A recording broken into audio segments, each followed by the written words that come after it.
Hello, it's your favorite sports thunk here. Don't forget to hit that subscribe button to join the fastest growing community on YouTube. Remember, Nightcap doesn't happen without you. So please subscribe or you're going to make Ocho cry. Steve Kerr was asked about the Warriors' offensive system and said, this is our solar system. Steph Curry is the sun. Steph is one of the all-time great players playing at the peak of his powers, close to it. How many more years? Steph is what, 37?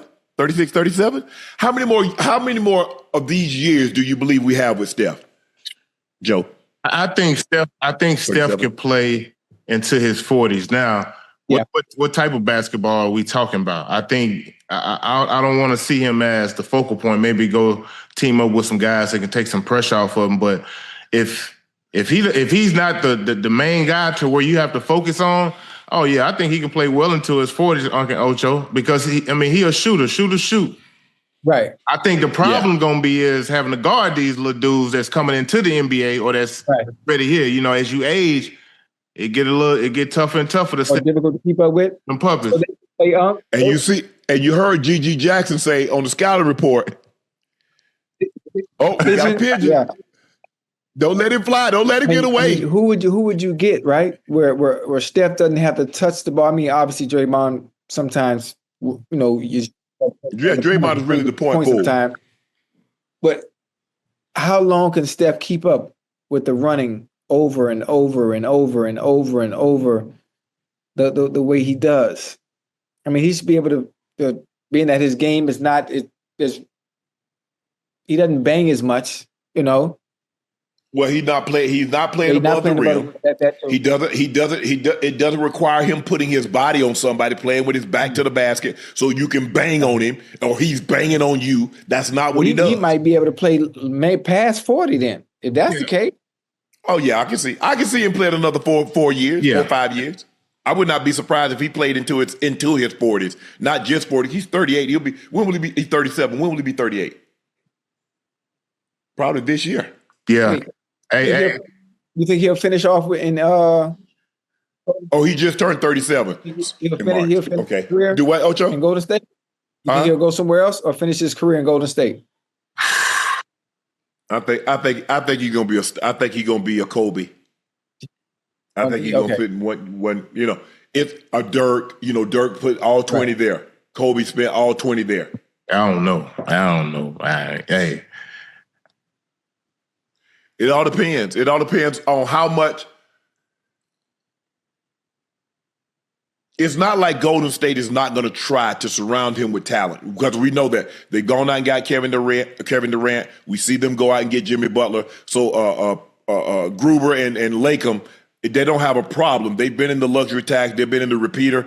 And so they'll do whatever it takes in order to win a championship. The question is, if and when Steph will ever feel that he doesn't have a legitimate chance of winning a championship in Golden State, then will he be willing to say, you know what, I need to move on, or does he just walk away? Well, at what point will Steph feel how Giannis feels in Milwaukee right now? But if he has owners that's willing to do what's necessary to continue to put the pieces around him to make sure you have a chance at contending each year, then he probably can finish his career there in Golden State. They got some pieces. I mean, think about it. They got Kuminga. They got Moody. They got some draft capital. I don't know if they have the same because they had to trade some of it to get Jimmy Butler. They maybe gave up a first-round pick and Wiggins to get Butler. But you still got Kuminga. You got Moody. Yeah, I think Steph. I think he'll probably stick around. I think they're gonna use some of those young guys they got as some good trade bait and go over there and try to bring in some more help to help that veteran group, because you just signed Jimmy to a 2-year deal. It was a nice, healthy one. And, you got him, you got Jimmy, Draymond, Steph. Yeah, if you could add probably some form of veteran help to some degree, I think they can still make another run at it. But for the most part, I don't know, man. I can see him playing somewhere else. How many more peak years you think he got? You think he can still play he can play at the level that he's playing at until his 40s, or do we start to see some of that dissipate? Oh man, It definitely wouldn't be the shot that dissipates. Well, as you get older, what is the first thing that goes? Your legs. Yeah. That's really. So how will he be able to continue to run at that pace, create the separation? Because they're still gonna screen hell at you. Hey, look, and he been doing a lot of running for these past few years, man. So it's gonna catch up with you at some point. Look, that hamstring, hey, it let him know. You know, Father Time is undefeated, but I think he definitely still has, you know, at least 3 to 4 more years left of good basketball in him. I just don't want to see all the pressure on him. You know what I mean? Like he needs some help. Yeah. Maybe he ain't the leading scorer on the team, but he probably can be, you know, obviously one of your most important pieces. But you know, I guess only time will tell. Joe, where do you have Steph ranked all time? Top 5, top 10? As far as guards, or you just saying players? As far as overall. Ooh, that's tough. I'll probably for sure put him top 10. What you got? You got him top 5 or top 10? No, I don't got him in the top 5. I think I got him in the top 10. Bron, Jordan, Kareem, Kobe, Magic, Wilt for me. Whoa. And then that's my top 5. 10. Oh, whew. Kobe. Did you say Duncan? Duncan. Whew. I might put Duncan at 6, Kobe at 7. But either way, just before this, we're talking about top 10. Kobe, Duncan, definitely in the top 10 for me.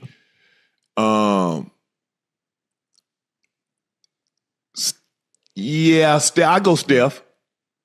Steph, Bird, Shaq. Okay, I can see that because Steph he has changed the game. You know, he's iconic. Yes.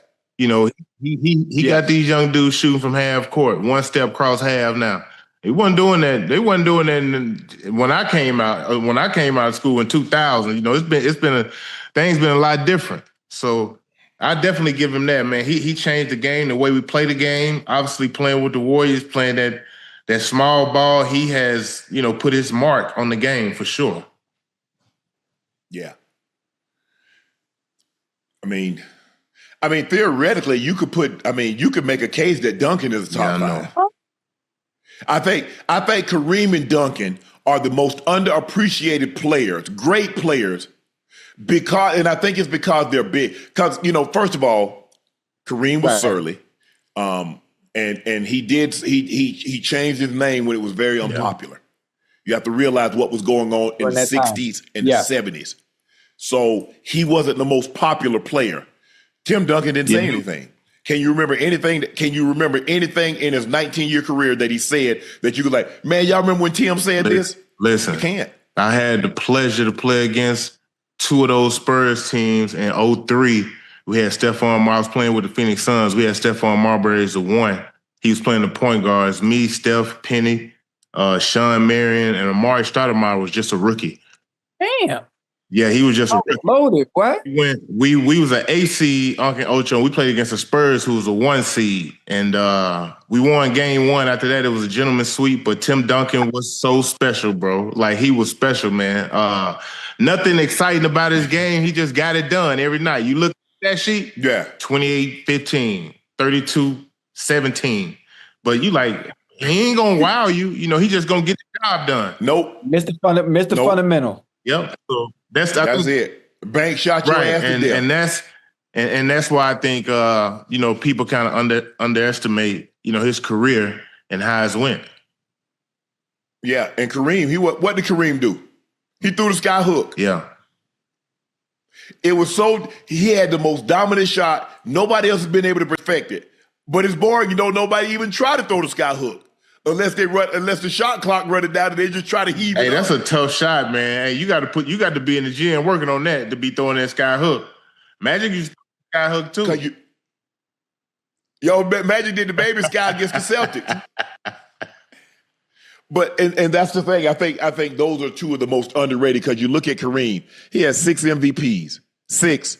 Led the league in scoring, led the league in rebounding, led the league in block shots. He's a 15-time All-NBA selection, 11-time All-Defensive selection, a 19-time All-Star. He was the all-time leading scorer in NBA history. He's the 3rd leading rebounder in NBA history. Yeah. People don't talk about Kareem. I think. Look at Duncan. 5 championships, could have easily had 6 if Ray Allen didn't hit the most unbelievable shot in a pressurized moment in NBA history. Man. He's a defensive player. Didn't Timothy win the defensive player of the year? I know he's a 3-time Finals MVP and a 2-time MVP. I don't know if he won defensive player of the year, but he's an all defensive player. Yeah, you're a bad boy, man. 15-time all defensive player.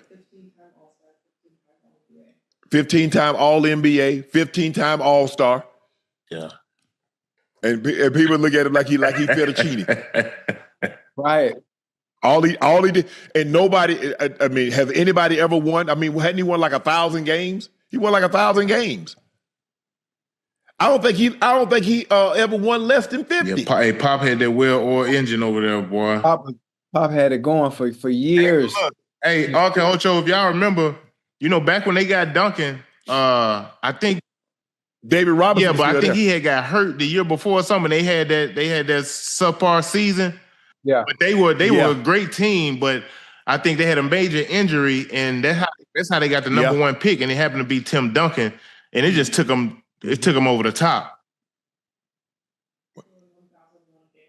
Yeah, Tim Duncan, he won more games than anybody in NBA history, right? He's won 1,001 games. Long 1,001. So if a guy played 20 years, he would need to win 50 games. Regular season. That's just regular season. He would need play 20 years and win 50 games every year to get to 1,000. Postseason as well. Oh no, he didn't. I ain't count his postseason wins. I mean, he got 5 championships, 3 MVPs, 3 Finals MVPs, 2 regular season MVPs. Yeah, a lot of these records ain't gonna never be broken, man. Like this, all them records LeBron setting every time he scores a record, that ain't nobody catching that. Yeah. You don't think nobody? You don't think nobody catch LeBron? Boy, especially now that the game has changed. Nah, and it's more free flowing. I don't know if they're gonna be able to play longer, Ocho. And not. And you got to think though, Ocho. You saying if he stopped now, right? He's still playing. He's still adding that. Right. It's like Tom. When Tom broke the record, it's like, man, I don't know if anybody gonna break this record. And then he plays another 3 years. Hey.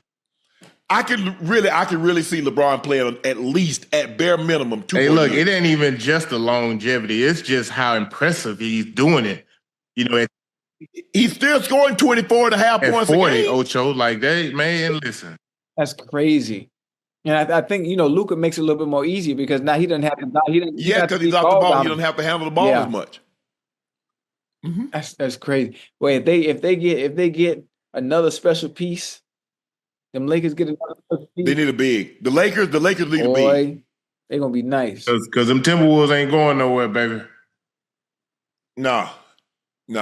OKC's not going anywhere either.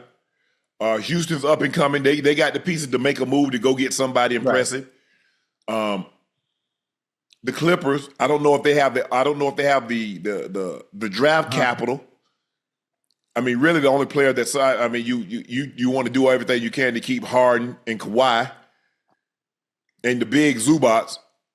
So I don't know if they have the pieces to go get somebody else to aid them. But a lot of these records, like, they're not. I mean, LeBron theoretically, how many points he got? Like 42,000, 41,000? I mean, theoretically, he could retire